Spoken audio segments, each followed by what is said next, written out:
Hello everyone, welcome to a very special Whirlpool preview of Derby Day, live this Saturday from Epsom. The big race itself, of course, first run back in 1780. It is a race with history, with real resonance, and it endures down the decades, as do our top team, Graeme, Cunningham and John Blance, who are here to steer you through not just the Derby, but also the undercard as well. We'll begin with race one, which will be run locally at 1 o'clock. It is the Princess Elizabeth Stakes, and it is run for the filly and mares. It's a group race as well. Let's confirm for you the map, the course map that these filly and mares will have to take. Look at that. There really is nothing like it as they start, turn left, hit that high point down Tattenham Corner, and on to glory, potentially. We'll see. One of them will do.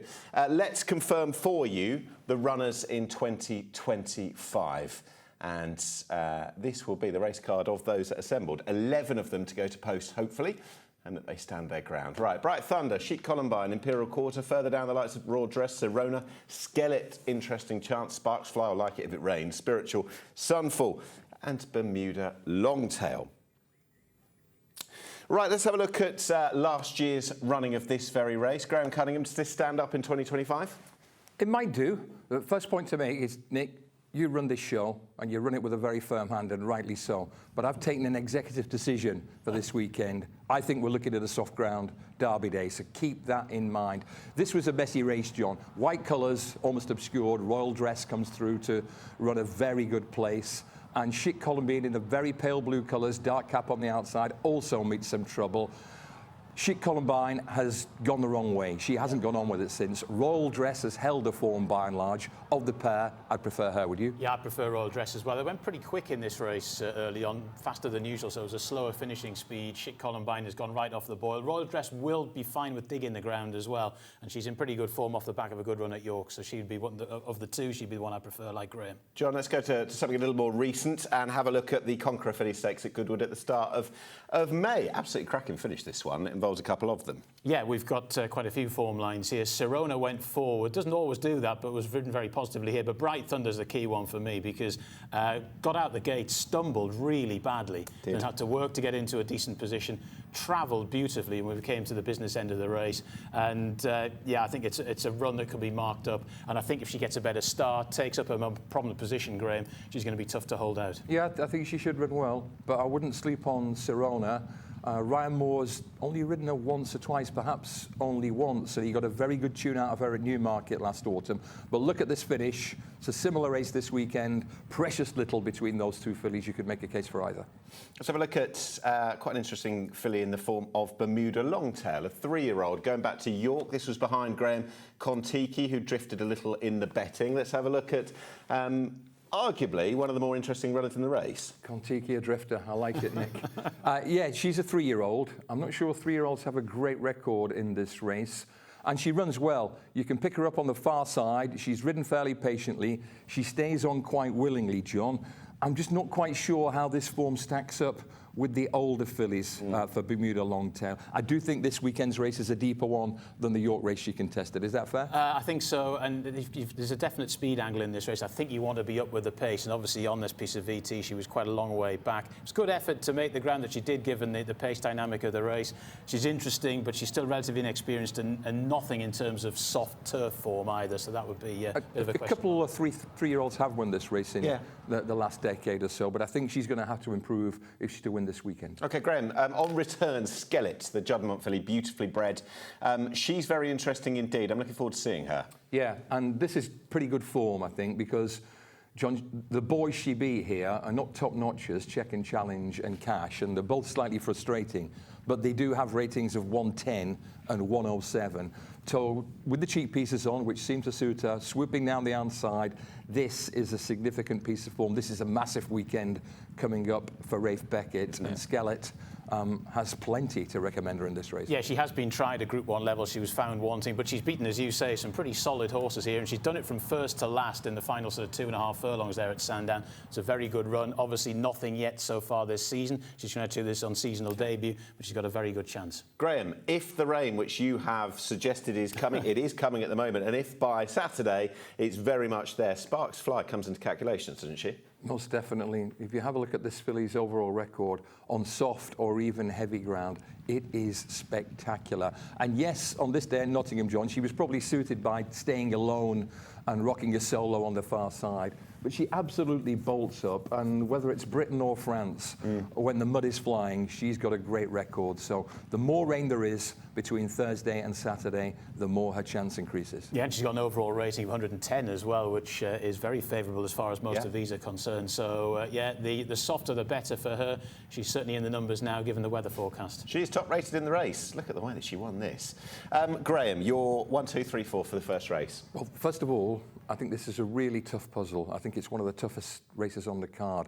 I've gone for a filly we haven't mentioned. She's called Spiritual, trained by the Gosdens. She was really consistent, willing, and she has a very uncomplicated run style. So I think she is a player. I've gone 9, 7, 8 and 6. Not great confidence, but hoping we can get Spiritual in race 1. Good start. How about you? Yeah, at the time of recording, it's like 11-2 the field here in the UK, so it's priced up like a handicap, and of course it isn't. But I'm going to go on top with Bright Thunder. I thought that was a pretty good performance, all things considered, at Goodwood, and obviously it's recent form as well. And she does have a bit of form on a yielding track as well. Skellet could still be anything. I think she's got to go in there as well. Royal Dress, the softer the better for her, and obviously Sparks Fly goes in there too. But it's a really tricky little race to get things underway. OK, I'll take a chance that Bermuda long-term number 11, the 3-year-old, can win for the Classic Generation. Best of luck, whatever you're going for in the first. Second race on the day, this big Whirlpool day at Epsom, is the Diomed Stakes, which is run over just north of a mile, over 1,700 metres. Looking forward to this event, and it's actually been won by some real old stagers down the years. Perhaps more of an emphasis on youth this year. That is your course map as per the first as well. Let's confirm for you the 9 runners declared, certainly at the 48-hour stage, and hope that they stand their ground by Saturday. Brave Emperor, Geography, Persica, Cairo, Docklands Ice, Max Raw, Dubai, Tyrrhenian Sea, who's one of the old boys, and Royal Playwright. Graeme, let's have a look at Persica, winning a little earlier in the season. Of course, he came to Epsom at the Derby meeting last year and won. Yeah, we need a bit of forgiveness because, yes, he was in deep in the Locking Stakes, John, but he did not run his race, Persica. But we know he handles well Epsom well because he won a good handicap in fine style here 12 months ago. And this was him just 2 starts ago on softish ground at Newmarket, winning a pretty smart race and winning it handsomely. And cherry on top, if you like him, Ryan Moore's booked, I think, isn't he? Certainly is, yeah. I like this horse's versatility. He's come from off strong paces in the past. He's actually come from off fairly slow paces as well, but he also dictated in that handicap last year on this card. And yeah, Ryan Moore being booked to ride is just the extra little incentive to get involved. I don't think connections could explain what went wrong at Newbury last time, so you do have to give him a pass on that. If you do, on ratings, he's a strong player.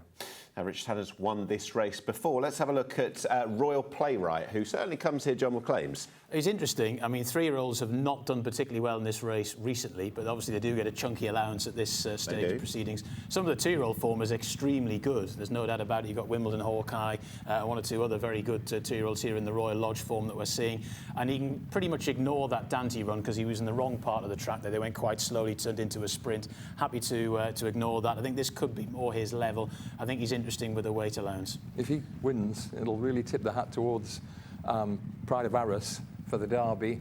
He's not in my numbers, but he adds a fair bit of intrigue based on the fact that he represents the younger brigade. Graeme, Christoph Simeon comes over. He rides a sporting outsider, perhaps, in the Derby, it's fair to say. He's got Geography, who could give him group race success. Quite an interesting runner from across the channel. I think he is. No problem with conditions.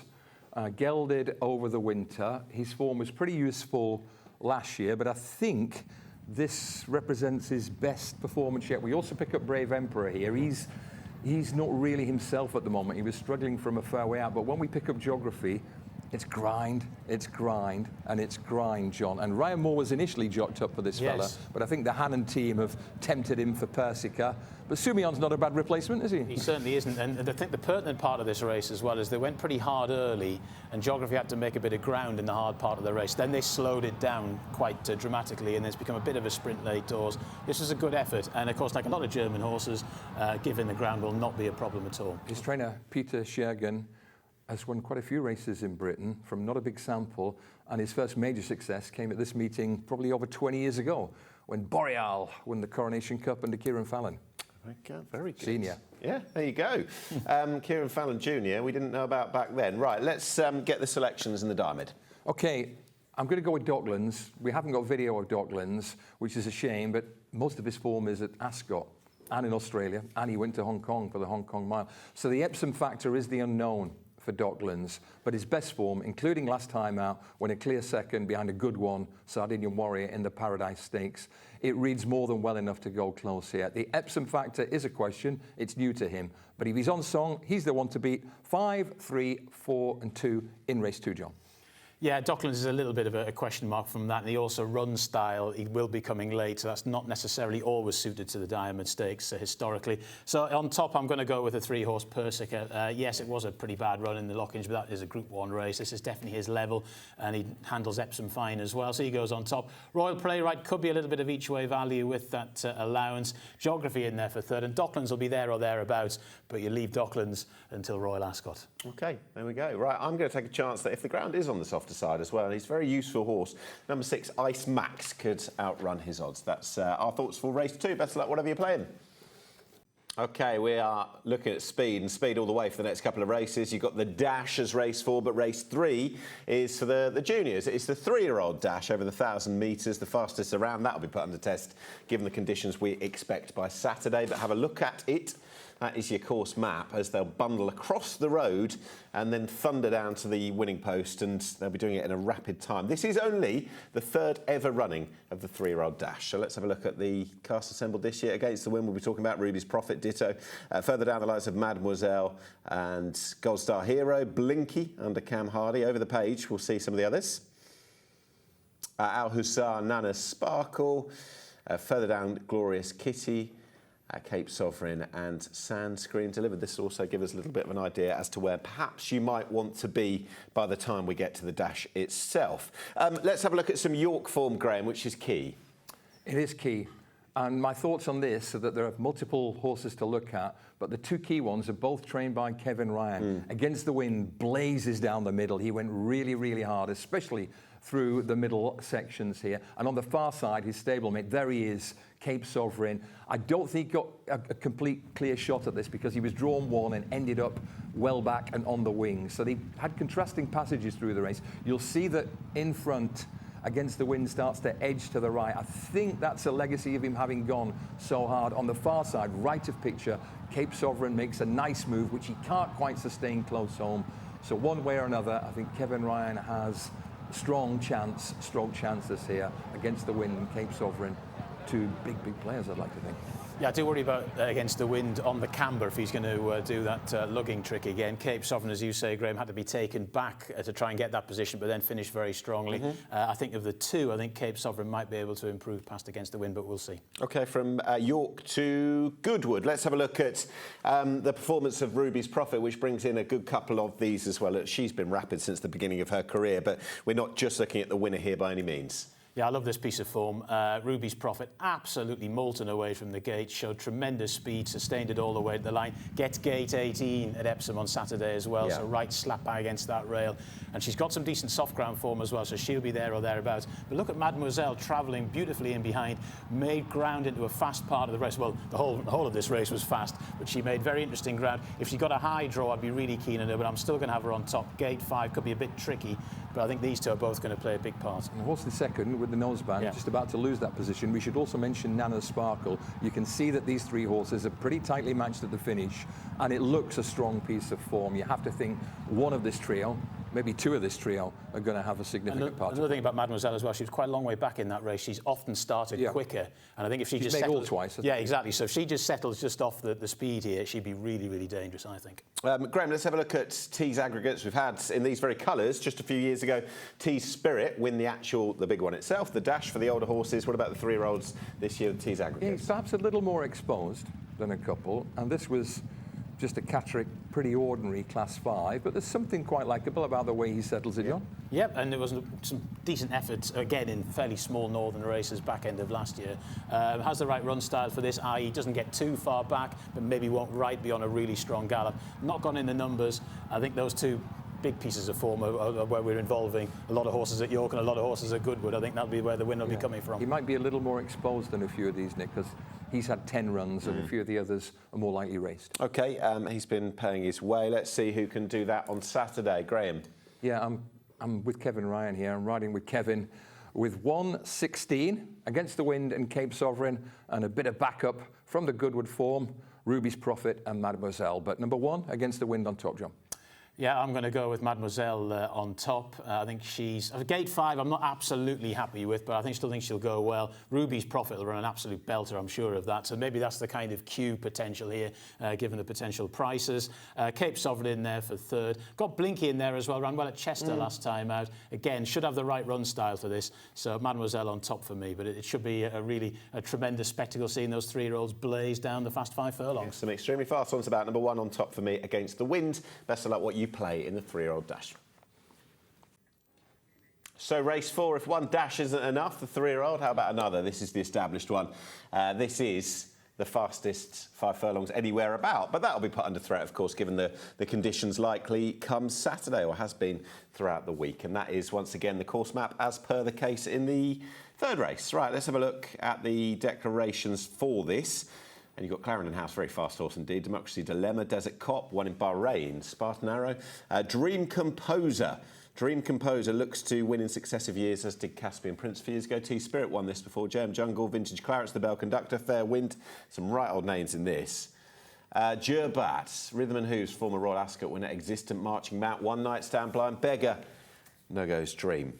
Let's go back to, why not, last year and get the thoughts of John Blance with Dream Composer coming out on top, but others are back for more. Yes, you mentioned some previous multiple winners of this, and it's always a good place to start last year's contest, and Dream Composer's come from quite a long way off here, and not necessarily the ideal part of the track either, historically speaking. It's not a huge track bias, but there is a little bit of a one. Democracy Dilemma incredibly quickly away. That early gate speed has returned in no uncertain terms last couple of starts. At this level, he's going to be dangerous as well. But Dream Composer, not so good last time out, Graeme, but I think back here at Epsom is a threat. No, he didn't get a smooth run at Chester. The key point to mention about Dream Composer, this time around, he's £9 higher in the handicap. Democracy Dilemma's only £3 higher. He might be the better of that pair. What we didn't see falling out the back of the telly last year was Clarendon House. You heard I'd fancied him and practically refused to race, but he's been better since then. He certainly has. Yeah, he's starting much better now. He's top draw animal. Let's have a look at the very beginning of this season, and actually quite an impressive performance, Graeme, from Spartan Arrow. Yeah, this was pretty good from Spartan Arrow. Now, we have to set it in context. He went to York last time, Spartan Arrow, and he faded into 10th. But on this day, he was really good. He was quite a dominant winner. Have a look at the horse who is finding trouble in running in yellow colours. It's the story of Existence Life. But you have to think that Existent would have gone a fair bit closer to beating the Spartan Arrow this time. But I'll throw to you, John, and to you, Nick, with one stat about Existent. If you're drawn into backing him, Quinella, Trio, of course, 40. That's the number of races since Existent actually put his head in front. But he's put his head in front in 1 or 2 good races, if you mind that form book. But yeah, I think he should go pretty well. Spartan Arrow, I'm a bit concerned about that run at York. It wasn't as good as you would have liked it to have been. We'll see him. But he has drawn a good gate, though, gate 18. One horse who is likely to be in in the calculations of so many people is JM Jungle. We're going to take a look at JM Jungle on a couple of recent occasions, starting with Musselburgh John. He is a ridiculously consistent horse and has been wherever he's raced. Yeah, he certainly is. Just the 4 wins in 33 starts, but look at all those placed efforts in some of these really big handicaps as well. He ran very well in the 3-year-old dash 2 years ago. He's just such a strong traveller just off the back of the speed, Graeme. You always see him doing that. He just gets in the absolute perfect position. He will just be off the speed here as well. And I think he's got a really good chance of running another very good race. Horse in white, pretty much second, third from the left. Djerbat is a really solid operator, just like JM Jungle. JM Jungle's only been to Epsom once, I think, ran pretty well in the 3-year-old dash. He's a better horse nowadays. That horse in rear is Vintage Clarets, but that wasn't the real Vintage Clarets. We'll get these 3 horses again in a moment at York. That day, JM Jungle and Djerbat showed the form, but Vintage Clarets didn't. This day at York, watch him making a big move from the back, Vintage Clarets. He's a horse I've got my eye on for a good race. He's got Warren Fentiman on board this time for the first time, claiming a valuable allowance. Richard Fires had a torrid spring. A really low strike rate, but that has to end soon. So pick them up here, as usual. JM Jungle running an absolute belter. But do keep your eye on Vintage Clarets. I thought he ran a fair bit better than the bare result. And the ground can be coming in his direction. Absolutely, he is very, very effective on soft ground. He has run once in the dash, though, Vintage Clarets. He was quite well beaten. Now, that's obviously not to toss him this time round. But that was the day then certain stalls didn't open on time, and he was one of them 2 years ago. We're selling English racing really well here, aren't we? Come and have a split-second race like that, and the stalls won't even open properly. Right, Graeme, the easiest race on the day to solve. Go on, give us your 1, 2, 3. Yeah, I quite like it. I quite like this puzzle. You get the Quinella here, you're in clover. I'm hoping we've got the right core of horses, 8 Vintage Clarets on top, hoping he'll be a big price. Stable haven't been going well, but I'll take it on trust that he can bounce back. 11 Gerbat is super consistent, likewise 7 JM Jungle, and 15 Existent. Not for the win market, thanks, but certainly for the place. He's number 15.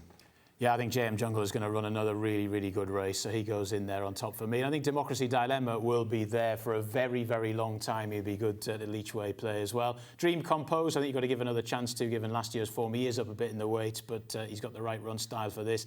And Existent, I think, will be staying on towards the end as well. There's always one that comes from quite a long way back. Yes, there is. Whether they can actually win is up for debate, but they might just spice up exotics. That is your last dash of the day, and I think Gerbat will win at number 11. Best of luck, whatever you're going for in race 4. Let's go to the big one, race 5, which is the Derby of 2025, a race first stage back in 1780. Some of the finest horses in the history of horse racing have won this very race, the ultimate test of the thoroughbred that it is. Let's have a look at the course as it is, and there you go, the climb that they will have to make. You can see there from that lowest point to the highest point just how significant it is before they swing round Tatnam Corner, down facing the camber. Some of them will be leaning into the rail and really taken out of their comfort zone, and that, of course, notwithstanding the fact that they've had to make it all the way down and not blown a lid. It is a huge test mentally and physically. Right, 19, which is the biggest field since Chris Kinn, and 20 in 2003. Our Wassel Storm, Damasus, De La Croix further down, Lambourne, Midak supplemented this race, of course, running honour of His Highness the Aga Khan, 5-time winning owner of this very race. New Ground also supplemented Nighttime Dancer, Night Walker. Over the page, Pride of Arras, the Dante winner, Rogue Impact.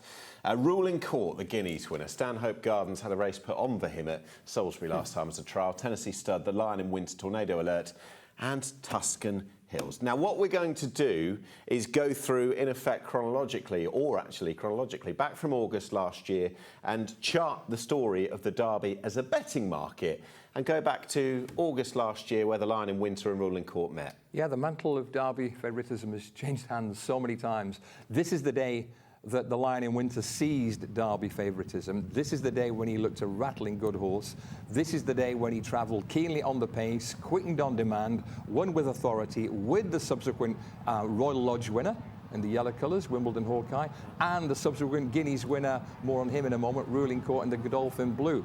But it has not been plain sailing for the Lion in Winter since this. He missed the Dewhurst, would have been favourite with a bruised foot. He missed the Guineas because he wasn't quite right, and it didn't go to plan on his reappearance in the Dante. More of that in a minute. But John, I think this horse has questions to answer now. His preparation has clearly been less than ideal, and I think this stat is right.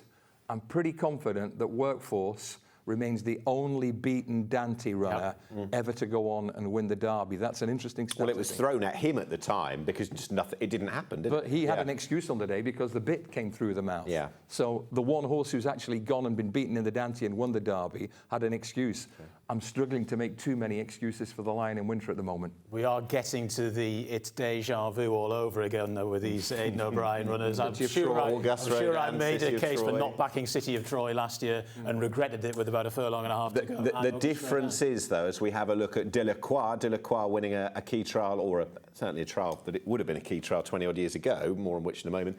The interesting thing is, Ryan Moore, August Rodan, City of Troy, he doesn't ride the Lion in Winter, he's chosen De La Croix. Which is, certainly something that the market seems to have taken a big steer on, if you look at the way it's all fluctuated in the last even few days. This race here was run to suit Delacroix and not Lambourne. They went quite slowly. Delacroix was prominent, and then they really sprinted home, so he was in the best position to take advantage of that. And Lambourne, the Chester Vase winner, who definitely needs a trip from breeding and from run style, I thought he ran pretty well here. So I'm not saying the form's going to be overturned here, but I would expect Lambourne to run pretty well in a strongly run race. Delacroix just therefore has that little question to answer about whether he really is that good. John summed that up nicely. I will add, conditions this weekend, because we're guessing to a certain extent, but if the weather forecast is correct, chaps, we are looking at a soft testing ground derby, and that poses new questions for so many in this field, including the Guineas winner. OK, there we go, and that tees it up nicely. Ruling Court, the winner of the 2000 Guineas. He is a brilliant colt, we know that. He's by the same sire who sired the Derby winner last year. Graeme, if he stays and handles conditions absolutely fine, does he simply win? Two pretty big ifs at the shortish price. Yeah, if he's every bit as good over 1.5 miles on softish ground as he was here, then of course he's a plausible winner. But it is up for debate whether he'll stay in testing conditions. There's no question this is proper Group 1 form. Horse on the far side in the main Godolphin colours. Shadow of Light was champion 2-year-old. Grey Shadow storming home late. Yeah. Field of Gold has since won the Irish Guineas last week in a romp. But it's a straight question, John Blance. Will Ruling Court stay well enough to win a soft ground derby? I think he can. He's obviously by Justify, who had City of Troy last year, and the mares out of High Chaparral, who won the derby back in 2002. A lot was made of that Guineas about Field of Gold's run. Ruling Court didn't have the absolutely ideal run either, because you notice he had to make ground mid-race just as they were quickening. And for him to run as well as he did and to win the race, obviously Field of Gold was more inconvenienced by that, but it was still a good effort from Ruling Court. I like him a lot. Modern era Guineas winners who went on to win the Derby: Nashwan, See the Stars, Camelot. The list of Guineas winners who've tried and failed for various reasons is as long as Stretch Armstrong's arm. OK.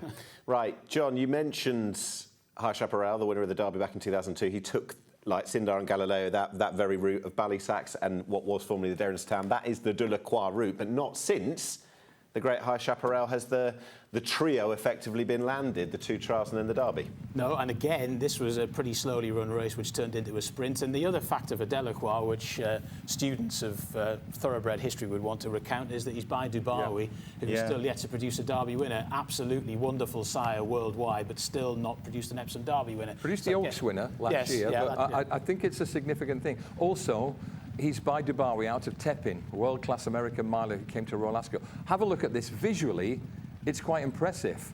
But he's coming home, John, on a pretty stiffish finish, 32.97 for the final 3 furlongs. It tells you they dawdled with a capital D. Tennessee Stud couldn't go with the pace late on. He will be better suited by the setup this weekend. It's the same question with Ruling Court. Do you think this horse will relish 1.5 miles on softish ground? And at the likely prices, remember, it's Aidan O'Brien, it's Ryan Moore, it's Whirlpool. Yes. There's a price to pay, and that price is not a price that I'm prepared to pay at short odds. It does have very good soft ground form from his 2-year-old days, Delacroix. So I don't think there's a problem with the ground. I think it's more an issue of how will he go in a proper, strongly run 1.5 miles. And a few Dubawis in the Derby haven't been physically equipped for the task. Their actions, their physique wasn't made for it. I won't hold that against this horse. I think he's really straightforward and well balanced, but I don't think his stamina is copper bottomed. There'd be some serious irony if the great Darley Stallion Dubawi has his first Derby winner with a cool horse, but anyway, we'll see. Another layer of data, the striding bros, as we call them, stride frequency, are very wary about Delacroix, they're very wary about Ruling Court. So if there's ever a derby that might be ripe for an upset, it could be this one. OK, let's have a look at a bit of an upset, actually, in the form of the Dante, John Blance. Pride of Arras won it. He certainly did, on only his second start in a race which really wasn't run to suit him. We talked about this when we were referencing Royal Playwright earlier on in a previous race. They've gone quite slowly, it's turned into a sprint, and he's been able to pass good horses, quickening away from him, on only his second career start. So, again, there are still big question marks for me to answer whether it'll be good enough on Saturday afternoon, but this was a really good effort for me, Graeme. Absolutely. Look at the way he squeezes through here, and he settles the Dante, not in 2 strides, but he settles it with real authority. Should touch on this horse on the outside of the big white face, Damisus. If you like Pride of Arras, you can certainly make a case for Damisus. But for a horse, as John says, to do that on his second start, to achieve a rating of 115 on your second start, easing up late on, very likely to stay the trip, very likely to handle soft ground, and, put the cherry on top, 2 of his siblings both won at Epsom. So many pluses, I think, for this fella. Just as you know, both Graeme and I are sectionals bros, and Damasus ran the fastest sectional in the closing stages there, and that was a big improvement on his previous run. So if they go a strong gallop, he'll be staying on. Others have cried enough too. Right, a couple of supplemented horses from France. We might have French success for the first time since Pourmois in 2011. He took in the Prix Greffiul, Graeme, which is the route that Midak takes, and of course you can't get away from the context and the importance of this horse in this race, given the race title. Yeah, we sent our crack camera crew down to the forest at Chantilly to get these shots, and the tremendous shots. Look, he bows his head generously, this fella, and that was a feature of his performance last time when he just looked really resolute. But I can't make his form, top quality Group 1 form at the moment. And I will ask you both this question. Would he really be here at Epsom this weekend were it not for the fact that the race is being run in honour of His Late Highness the Aga Khan? I don't think so. No. Cost a few quid to supplement it, but he is 3 from 3, soft ground, not a problem as well. He will go forward. There's going to be quite a bit of pace in this race, and you'd have to be good to It's withstand really welcome to have not one but 2 French challengers. Yes. But he and the other French challenger, New Ground, his form hasn't worked out from last time out. They add some spice to the mix. I'm not sure they're major players. I prefer Midak over the other French rider myself. 1, 2, 3, 4 in the Derby. Yeah, I like the shape of this race. I really do, because I'm quite keen to take on a couple of the shorter priced horses, but not keen to take on number 11, Pride of Arras. I think he has a great deal to recommend it here. He's number 11. Number 15, his stablemate, Stanhope Gardens, made Delacroix work very hard on the stiff mile at Newmarket last autumn, and he won an egg and spoon race at Salisbury, but I think he's got the stamina and the quality to run really well. 13 Ruling Court, even if he doesn't stay, I think he can be in the mix entering the final furlong. And a real wild one, I've tossed Delacroix and put in his stablemate, number 16, Tennessee Stud, who will handle conditions really well, and he might be the one to add a bit of value at a massive price. So good luck in the Derby. For me, John, it's 11, 15, 13 and 16. Ruling Court for me. I like the draw as well. We haven't touched on it a great deal. Gate 7. Middle numbers do exceptionally well in the Derby, historically speaking. 1967 was the first time they put stalls in, and those middle numbers do very well. So Gate 7's perfect. Other thing I like about Ruling Court, very relaxed run style. He's never had a problem with pulling too hard in his races at all. I think if he's going to see it out, he's going to settle well, 3 or 4 lengths off the pace, and hopefully produce late doors. Delacroix might get a nice run in transit. Ryan will have him in the best position, so he'll be there or thereabouts. Pride of Arras in for 3rd, and if it's a slugfest, Lambourne, who was off the bridle quite a long way out in the Chester Vase, I think would be suited by that, and he could run well at a price. How long is it since we had a proper soft ground Derby? Years. A long time. Decades. Nearer 20 than 10. At least.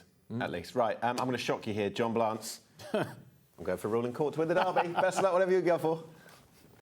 Race 6 is Big Whirlpool Day. The Derby Day, of course, at Epsom is over the same course and distance as the Derby, the great race that itself. It's the Northern Dancer handicap, 2,400 metres, and you'll be very familiar with that iconic climb that these horses, older horses, have to take in. Right, let's have a look at the declarations. Maxi King, number 1, back on track for the first time in a while. Valvano, interesting runner. Gary and Josh Moore represented on a couple of occasions. They've got Miller's Spirit. Great Bedouin's a player. Asgard's captain's won here before. Candyman Stan in good form.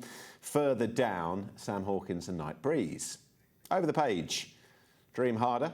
Torcello, at the age of 11, is back. Vice President, Small Fry, Something, Galactic Charm and Paradoxical. OK, let's go back to the start of the season and the success of Asgard's captain in a really quite famous handicap. Major feather in the cap of emerging trainer, South African handler Dylan Cunha, who's got this horse to improve from 63 to 91. Track, a plus. Distance, a plus. Current form and fitness, major pluses. Bolts up here, and keep an eye on Small Fry, who runs well for 3rd. My question to you, John, is has he shown his hand a little bit early? Because this win means I think he's up another £7 to that mark of 91 now. That is a strong possibility. He ran well in this race last year. Gate 10 as well. Oh, that's a definite feather in his cap too. Again, very like the Derby. Middle to high is where you want to be in this Northern Dancer handicap. Of course, we're over the 1.5 miles as well. So I like the captain here. He might be able to defy the handicap. Bolted up. And Asheen Murphy is booked this weekend. So lots to like about him. He needs to be still on the upward curve to win again, mind. OK, let's go back to York's Dante meeting and the success of Great Bedouin, who tries Epsom for the first time. Yeah, and if he gets a strong gallop, Graeme, like he got here, he's going to be a threat. He certainly saw this out very well. My slight concern is it can get a bit tactical here in this race. There's not a huge amount of pace engaged, which is a good effort. I think we've both ducked him, haven't we? Yeah. He was gritty here. It's a personal best, so these are the pluses.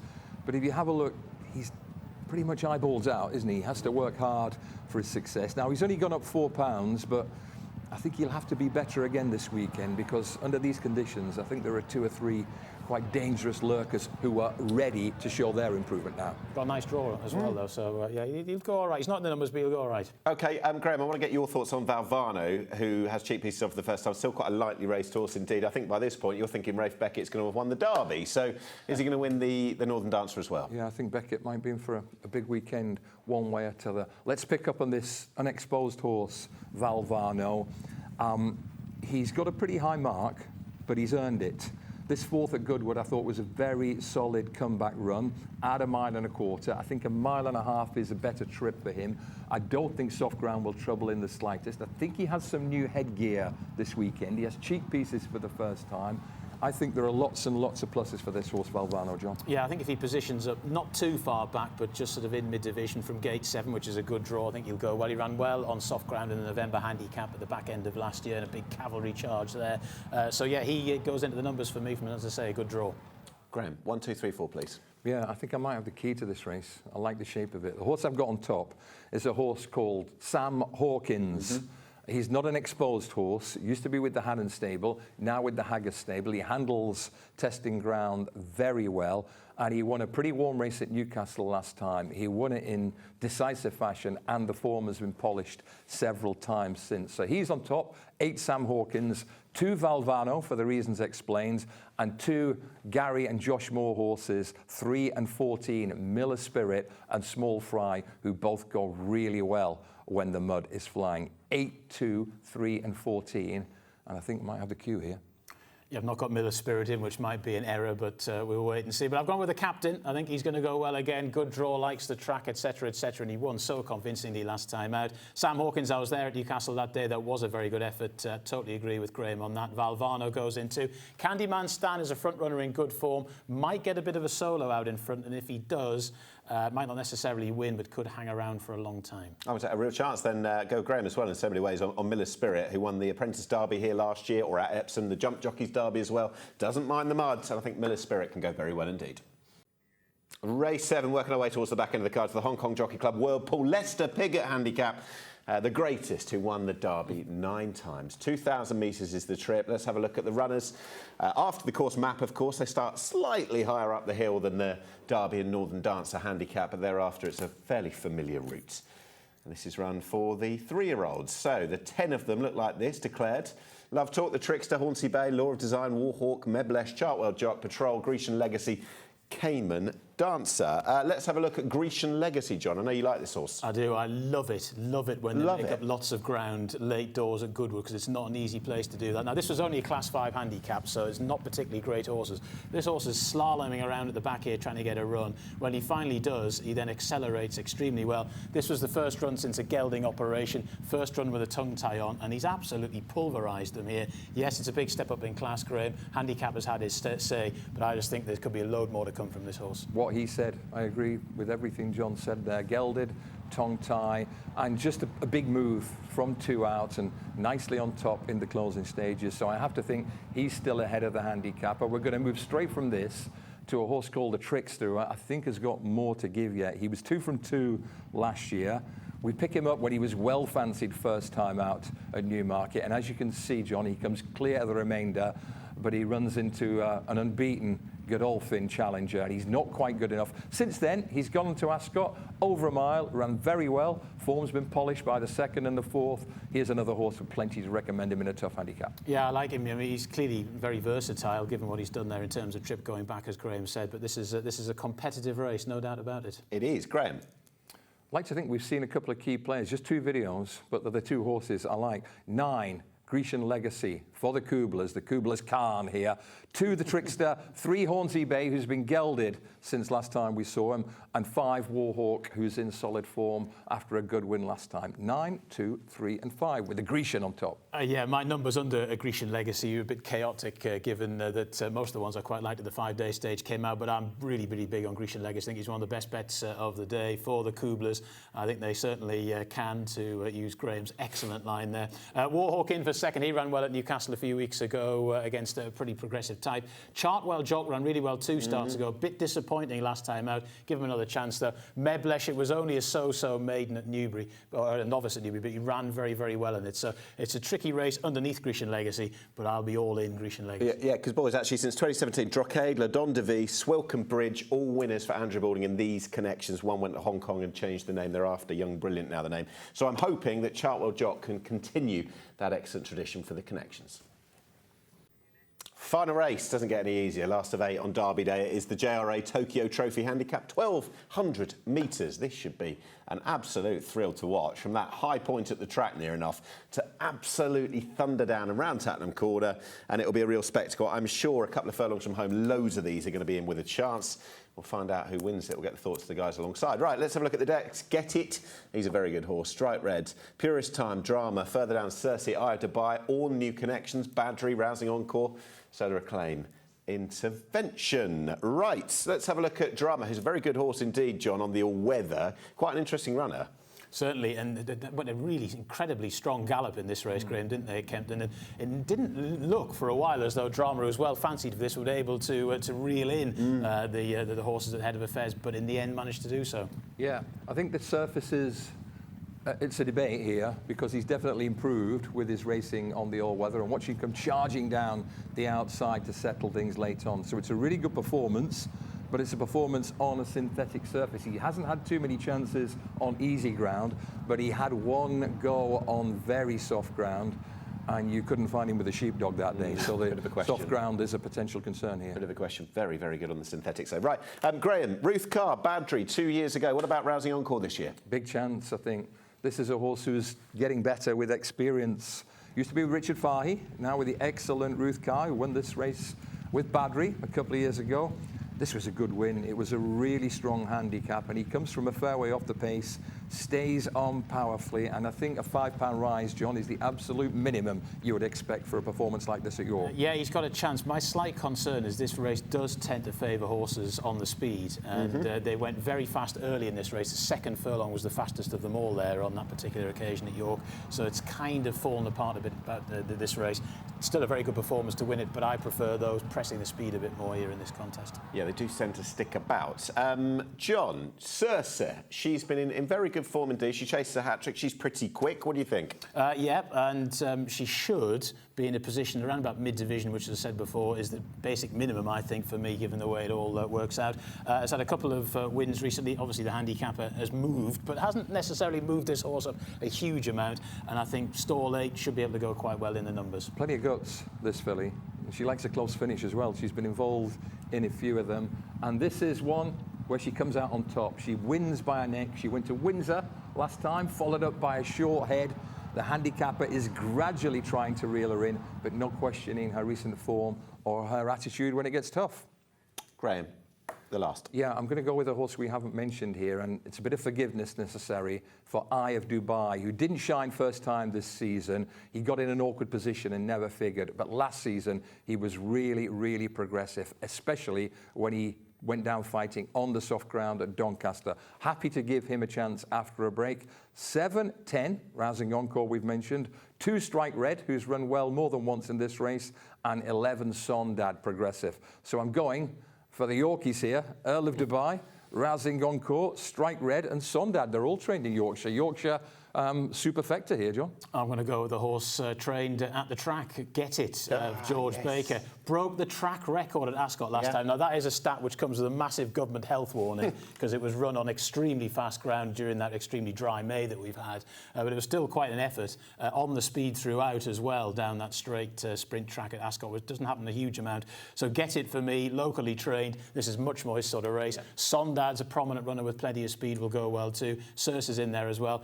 Drama's a bit far back for me, but still might stay on. But I do like Get It in this spot. Yeah, he's now trained at Epsom. He likes tracks like Goodwood as well. He's 1 from 1 at Epsom. I like Get It as well. Thank you to Graeme. Thank you to John. We hope you have a great day on Saturday. Best of luck wherever you're watching, of course, Derby Day. It's not to be missed. Enjoy.